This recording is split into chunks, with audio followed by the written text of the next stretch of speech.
अस्सलाम वालेकुम। हमने स्टार्ट किया हुआ था एंडोमेट्रियम और मायोमेट्रियम। उसमें हमने देखा था लास्ट में कि एंडोमेट्रियोसिस क्या होती है, एडिनोमायोसिस क्या होती है, endometrium polyp, chronic endometritis, acute endometritis हमने देखा था। और हमने देखा था कि एनोवुलेटरी साइकिल क्या होती है, एशरमैन सिंड्रोम क्या होता है, एंडोमेट्रियल हाइपरप्लेजिया डिस्कस किया था, एंडोमेट्रियल कार्सिनोमा डिस्कस करना शुरू किया था। हमने देखा था कि एंडोमेट्रियल ग्लैंड्स अगर जो है मैलिग्नेंट प्रोलिफरेशन की स्टार्ट हो जाए तो उसको हम एंडोमेट्रियल कार्सिनोमा कहते हैं। Most common invasive carcinoma female genital tract का है। पोस्ट मीनोपॉजल ब्लीडिंग के साथ फीमेल आती है। इसके दो पैथवेज हैं, यहाँ से हमने छोड़ा था और यहाँ से हमने स्टार्ट करना है, ठीक है। तो इसके दो पैथवेज क्या हैं, एक हमारे पास हाइपरप्लेस्टिक पैथवे है, इसका जो है कि हाइपरप्लेजिया के बाद कार्सिनोमा हो जाए, या दूसरा इसका पाथवे होता है स्पोरेडिक, ठीक है।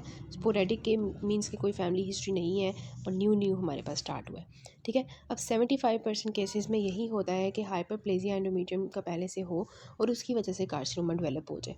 रिमेनिंग 25% केसेस होते हैं वो स्पोरेडिक होते हैं, ठीक है।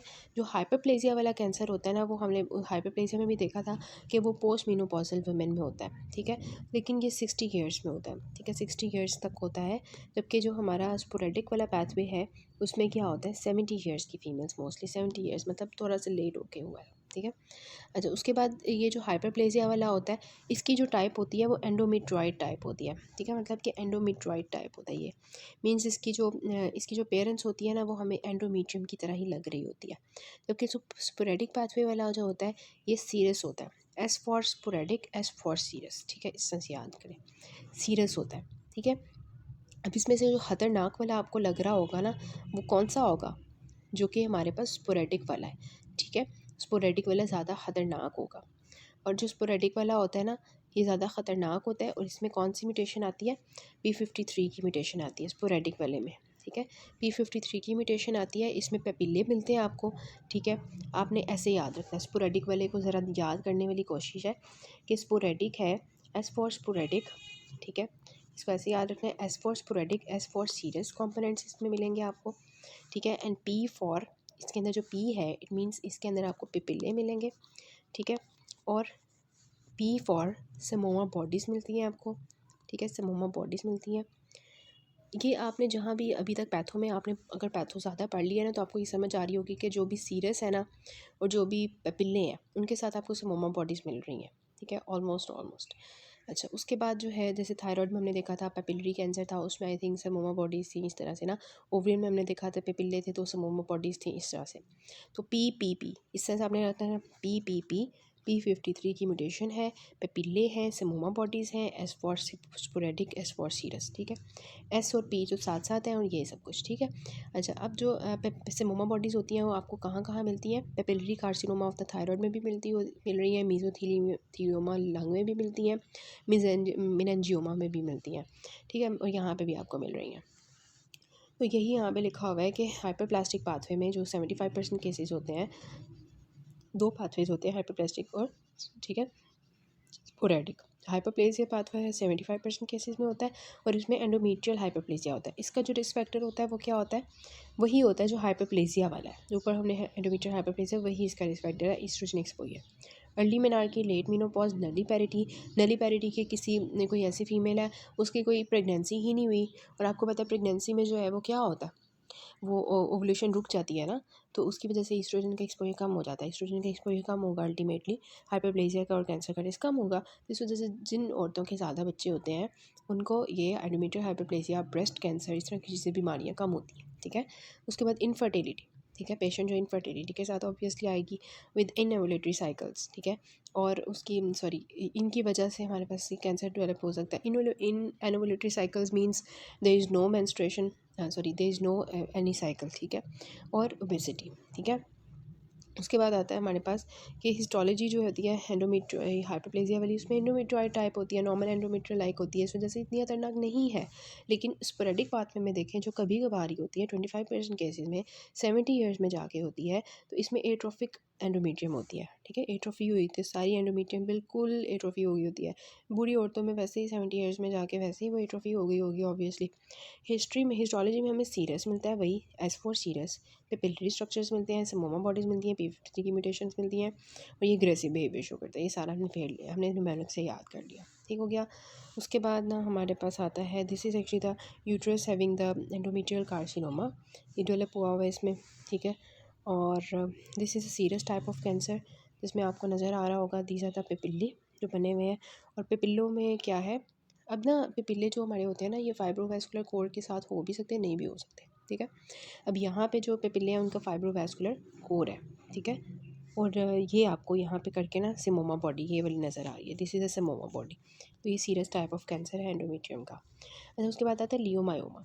ये बात आ जाती है एंडोमेट्रियम की, जो हमारे पास स्मूथ मसल्स होते हैं ना, उनकी मेलिग्नेंट प्रोलिफरेशन स्टार्ट हो जाती है, उसको आप कहते हो लियोमायोमा, ठीक है। Sorry, smooth muscles means endometrium की हमने डिसीज़ेज़ पढ़ ली हैं, जिसमें हमने देखी बहुत सी डिसीज़ेज़ एंडोमेट्रियम की हमने देखी, एंडोमेट्राइटिस देखी, एंडोमेट्रियल पॉलिप देखी जो कि टमोक्सिफिन के साइड इफेक्ट से बन रहा था, एंडोमेट्रियोसिस हमने देखी, एंडोमेट्रियल हाइपरप्लेसिया देखा, एंडोमेट्रियल कार्सिनोमा देखा।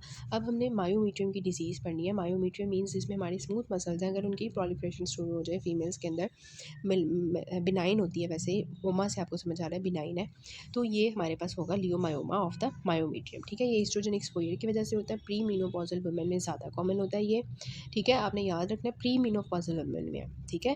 This is very important. Multiple होते हैं और इनलार्ज करते हैं ड्यूरिंग प्रेगनेंसी और श्रिंक करते हैं आफ्टर मीनोपॉज, ठीक है। इनको हम फाइब्रॉइड्स भी कहते हैं। इट मीन्स कि ये प्रेगनेंसी के दौरान इनलार्ज कर रहे हैं, मीनोपॉज के बाद ये श्रिंक कर रहे हैं, ठीक है। ग्रॉसली ये हमने जो है डॉबिन्स में भी पढ़ा था कि ये मल्टीपल होते हैं, ठीक है, वेल डिफाइंड होते हैं, वाइट कलर के वर्ल्ड मैसेज होते हैं, वो डिस्टॉर्ट करते हैं यूट्रस के स्ट्रक्चर को, पेल्विक के स्ट्रक्चर्स के ऊपर इम्पेंजिंग करते हैं, ठीक है। यूजुअली एसिम्टोमेटिक होते हैं, जब प्रेजेंट होंगे तो सिम्टम्स कौन से आएंगे, normal uterine bleeding, infertility and pelvic mass, ठीक है। ये देखें, ये आपको नज़र आ रहे हैं, these are actually the leiomyomas, multiple है, सिर्फ फाइब्रॉइड्स आपके यूट्रस में बने हुए हैं, मल्टीपल, ठीक है। बहुत ज़्यादा मतलब जगह जगह पे बने हुए हैं, ठीक है। तो ये आपके मल्टीपल होते हैं और ये आपके वेल डिफाइंड होते हैं, मतलब कि वेल डिफाइंड होते हैं, वाइट कलर के आपको नज़र आ रहे हैं, वर्ल्ड है, वर्ल्ड ऐसे करके वर्ल्ड अपेयरेंस होती है इनकी, ठीक है। वो है ना मसल्स है ना, तो स्मूथ मसल्स में वर्ल्ड अपेयरेंस में अरेंज हुए होते हैं, यूट्रस के स्ट्रक्चर को जो है बिल्कुल ख़राब कर देते हैं, इर्द गिर्द के पेल्विक स्ट्रक्चर्स के ऊपर इम्पेंज कर रहे होते हैं, और ऑब्वियसली नॉर्मल यूट्राइन ब्लीडिंग के साथ पेशेंट आएगा। फिगर्स देख लें, ये एंडोमेट्रियोसिस है जिसमें एंडोमेट्राइटिस है जिसमें इन्फ्लेमेशन है एंडोमेट्रियम की, these are the endometrium polyps, ठीक है, जो कि टमोक्सिफिन की वजह से बन रहे होते हैं, डिफरेंट साइड्स पे हो सकते हैं, ठीक है। ये एंडोमेट्रियोसिस है जिसमें एबनॉर्मल यूट्राइन टिश्यू जो होता है वो यूट्रस के अलावा कहीं मिल रहा होता है, यहाँ पे लिगामेंट्स में नज़र आ रहा है, दीज आर द ओवरीज पे है, ये फ्लोपियन ट्यूब्स पे है, जगह जगह पे एंडोमेट्रियल टिश्यू है, ठीक है। नॉर्मल एंडोमेट्रियम ऐसी होती है जिसमें स्मॉल ग्लैंड्स होते हैं, फ्यू माइटोसिस होती है, डेंस स्ट्रोमा होता है, लेकिन एंडोमेट्रियल हाइपरप्लेसिया विदाउट एटीपिया की एग्जांपल दी हुई है, जिसमें ग्लैंड्स बहुत ज़्यादा हो गए हैं, इरेगुलर शेप के हैं, और सेल्स जो हैं दीज आर एटिपिकल, ठीक है। एटीपिया है तो नॉन एटिपिकल होंगे, नॉन एटीपिया है तो ये यूट्राइन फाइब्रॉइड्स हैं जिनके अभी हम डिस्कस कर रहे थे, लियोमायोमास। मल्टीपल फाइब्रॉइड्स जो हैं जगह जगह पे इस तरह से बन जाते हैं मैसेज की फॉर्म में, ठीक है। वर्ल्ड अपेयरेंस होती है इनकी स्मूथ मसल्स की, उनके जो है ये मल्टीपल होते हैं, और ऑब्वियसली ये जो है प्रेगनेंसी भी नहीं होने देंगे, इनफर्टिलिटी के साथ पेशेंट आएगी, और नॉर्मल यूट्राइन ब्लीडिंग के साथ पेशेंट आएगी। देन वो जो बिनाइन ट्यूमर था ना, ये मेलिग्नेंट ट्यूमर होता है, ठीक है। हमारे मायोमेट्रियम का अगर मेलिग्नेंट ट्यूमर होगा तो उसको हम लियोमायोसार्कोमा कहेंगे, ये डी नोवो होता है, दिस इज़ वेरी इंपॉर्टेंट। वो ये कहते हैं लोग, ये समझते हैं कि लियोमायोमा अगर ट्रीट नहीं करेंगे तो लियोमायोसार्कोमा बन जाएगा, नहीं। लियोमायोसार्कोमा जो है वो कभी भी लियोमायोमा से नहीं बनते, ये हमेशा नए बन के आते हैं, ठीक है। ये पोस्ट मीनोपॉजल वुमेन में होते हैं। लियोमायोमास किस में थे, प्री मीनोपॉजल वुमेन में थे। पोस्ट मीनोपॉजल वुमेन में मेलिग्नेंट कैंसर होता है लियोमायोसार्कोमा। ग्रॉस एग्जामिनेशन में हमें ये सिंगल मिलेगा, लियोमायोमास हमें मल्टीपल मिल रहे थे, ये सिंगल लेयन होगा, निक्रोसिस और हेमरेज के साथ आएगा। जब भी कोई चीज़ मेलिग्नेंट होती है, खतरनाक होती है, तो उसमें हेमरेज और निक्रोसिस उतना ज़्यादा होता है, ठीक है। तो इसमें क्या क्या होगा, हमारे पास necrosis, mitotic activity and cellular atypia होगा, ठीक हो गया। अब हम ओवरी की बात करते हैं, दिस इज़ ओवरी, जिसमें आपको पता है ओवरी के अंदर क्या होता है, फंक्शनल यूनिट जो ओवरी का होता है, जिसने काम करना होता है ओवरी का सारा, वो ओवरियन फॉलिकल होता है। ये फॉलिकल होता है जो एग होता है एक्चुअली, ठीक है। फॉलिकल होता है, उसके दरमियान में जो है ना ओसाइट होता है, ये नहीं है कि ये पूरा एक एग है, ये पूरा एग नहीं है, ये जो दरमियान में एग है, ठीक है, ये मैंने पर्पल से हाईलाइट किया है। उसके बाद ये जो आपको पिंक कलर का नज़र आ रहा है ना, ये एग के इर्द गिर्द क्या है, पिंक कलर का, ये है इसके ग्रैनुलोजा सेल्स, ठीक है। और ग्रैनुलोजा सेल्स के बाहर क्या होते हैं, थीका सेल्स होते हैं, ठीक है। अब होता क्या है कि एलएच सबसे पहले आता है, एलएच आके ना थीका सेल्स को कहता है कि ज़रा तुम रिलीज़ करो अपने अंदर से क्या, एंड्रोजेंस, ठीक है, एंड्रोजेंस रिलीज़ करो, ठीक है। और जो एफएसएच होता है वो ग्रैनुलोजा सेल्स को कहता है कि तुम क्या करो, ये जो एंड्रोजन्स इसने रिलीज़ किए हैं ना थीका सेल्स ने, उनको ज़रा कन्वर्ट करो किसके अंदर, ईस्ट्रोजन के अंदर। ठीक है, ईस्ट्रोजन जो है वो हमारे पास बनते हैं ग्रेनुलोसा सेल से under the action of FSH। ठीक है, तो ये हमारे पास सारी कहानी होती है कि एक हमारे पास दरमियान में जो है ओवम होता है। ठीक है, ओसाइट होता है, उसके इर्द गिर्द ग्रेनुलोसा सेल्स होते हैं, उसके बाहर थीका सेल्स होते हैं। ठीक है, थीका सेल्स के ऊपर LH एक्ट करता है और एंड्रोजन्स प्रोड्यूस करवाता है, और ग्रेनुलोसा सेल्स के ऊपर FSH एक्ट करता है और एंड्रोजन्स को कन्वर्ट करता है ईस्ट्रोजन में। ठीक है, अब ईस्ट्रोजन की वजह से हमने 3 फेजेस पढ़ी थी एंडोमेट्रियल साइकिल की। शुरू वाली जो थी वो हमारे पास थी प्रोलिफरेटिव फेज़, फिर होती थी सिक्रीटरी फेज़ और फिर होती थी मेंस्ट्रुअल फेज़। ठीक है, अब जब ईस्ट्रोजन आ गया ना, तो ईस्ट्रोजन ही proliferative phase of menstrual cycle शुरू करता है ना, एंडोमेट्रियल साइकिल सॉरी शुरू करता है। तो इससे क्या होगी, प्रोलिफ्रेशन होगी एंडोमेट्रियम की। ईस्ट्रोजन आ गया हमारा, तो इसने एंडोमेट्रियम की जो है ना प्रोलिफ्रेशन स्टार्ट कर देनी है।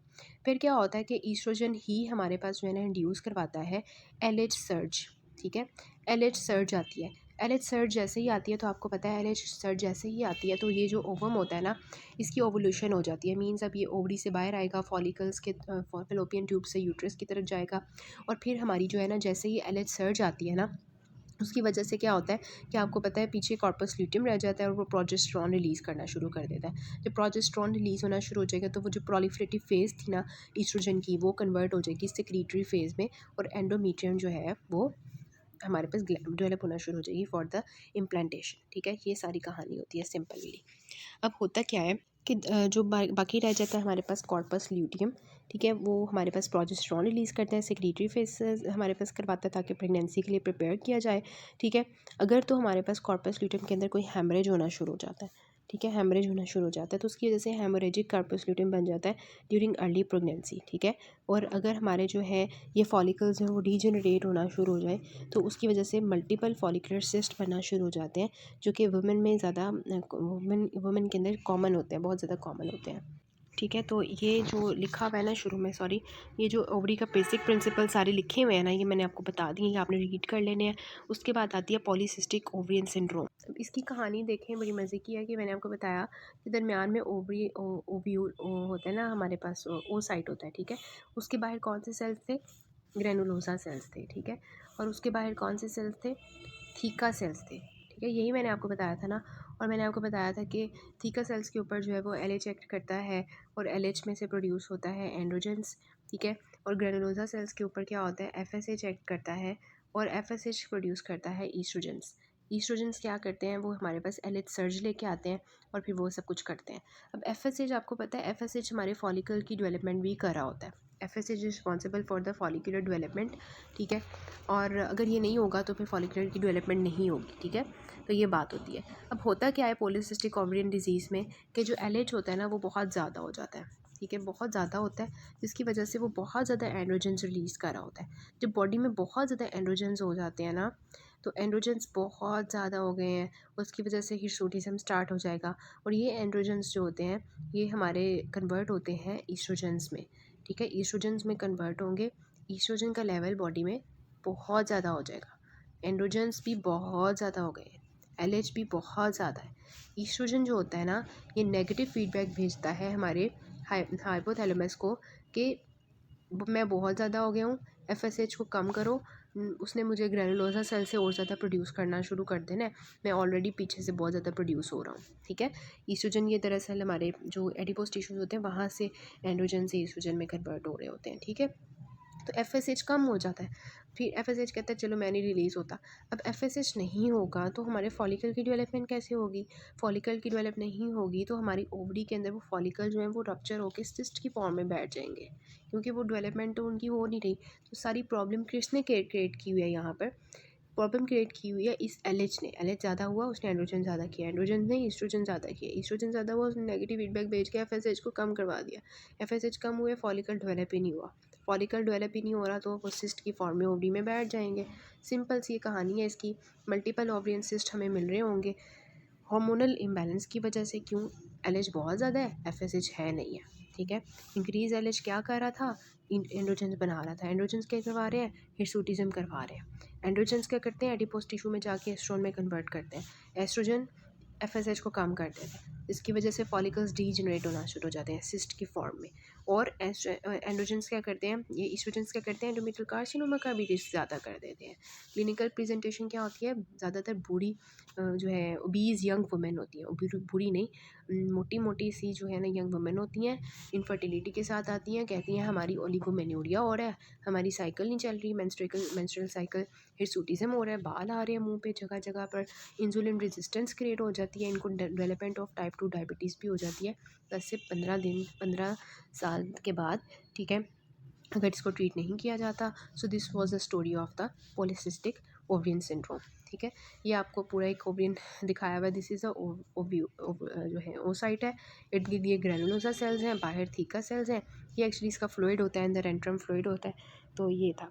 और this is a corpus luteum जो रिग्रेस मतलब इस तरह से बना हुआ है, रिग्रेस कर जाएगा बाद में। सो नेक्स्ट से हम जो है ओवरियन ट्यूमर्स करते हैं इंशाल्लाह।